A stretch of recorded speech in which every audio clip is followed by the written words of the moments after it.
আইন অনুযায়ী যথাবিহিত আচরণ করিব।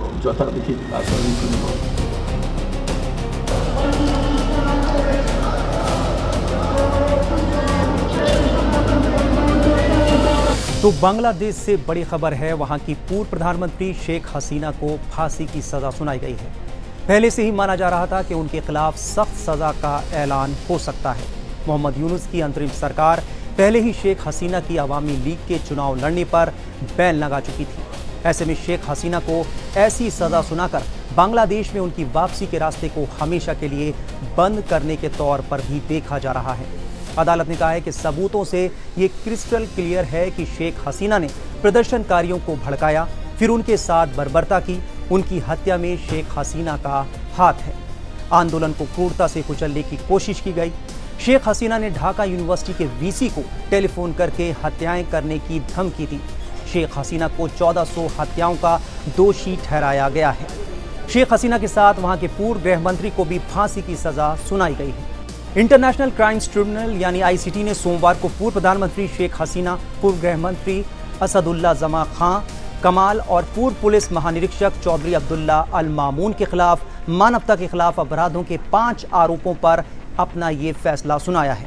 ये आरोप जुलाई अगस्त 2024 में आरक्षण विरोधी छात्र आंदोलन से जुड़ी अशांति से उत्पन्न हुए हैं।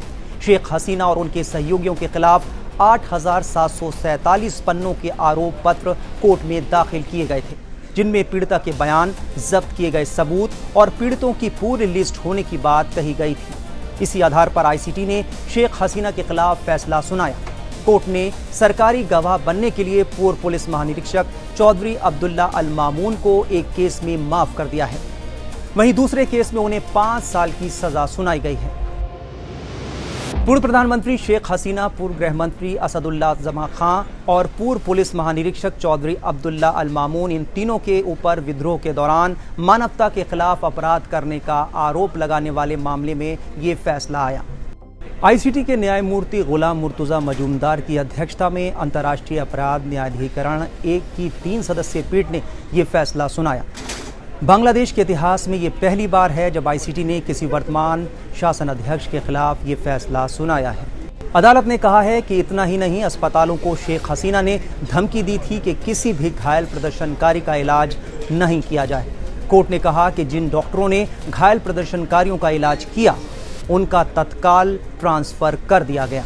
कोर्ट ने कहा कि अस्पतालों की जांच की जा रही थी कि क्या किसी अस्पताल में घायल प्रदर्शनकारी का इलाज तो नहीं हो रहा, जिसे देखते हुए डॉक्टरों ने मरीजों का नाम बदलकर उनका इलाज करना शुरू किया।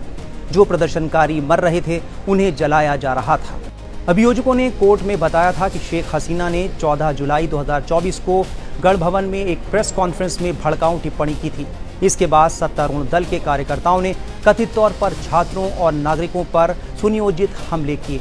आईसीटी इस बात की जांच कर रहा था कि क्या हसीना, कमाल और मामून ने इन हमलों को उकसाया, उनका समर्थन किया या उन्हें इजाजत दी। शेख हसीना पर विरोध प्रदर्शनों को रोकने के लिए हेलीकॉप्टरों, ड्रोनों और गोला बारूद के इस्तेमाल का निर्देश देने का आरोप भी था, जिसे कोर्ट ने सही माना है।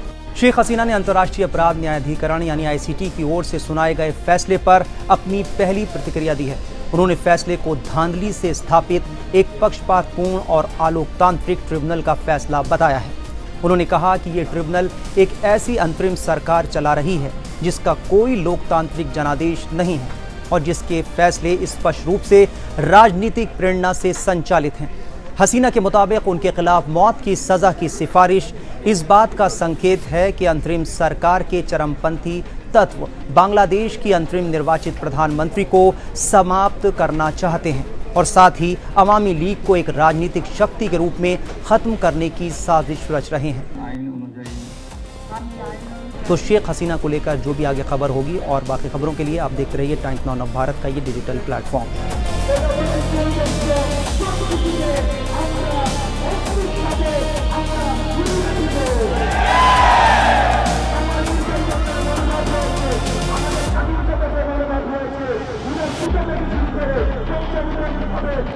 আইন অনুযায়ী যথাবিহিত আচরণ করিব।